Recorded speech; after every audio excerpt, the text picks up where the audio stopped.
என்னடி பாட்டு பாடுற நீ? தாலாட்டு. தாலாட்டா? இது தாலாட்டு இல்லடி, இது வேற மாதிரியான பாட்டு. அது அவங்க மனசை பொறுத்தது. குழந்தை பழுத நிறுத்திடுச்சுல.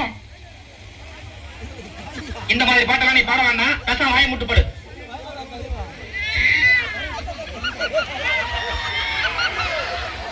வாயை முட்டு போட. இந்த நேரத்தில் இந்த மாதிரி பாட்டு தான் உனக்கு வேணுமா? பாவையா குழந்தை, உனக்கு பிடிக்கலன்றதுக்காக ராத்திரி நேரத்தில் அதையே அழ வைக்கிற. பாடவா?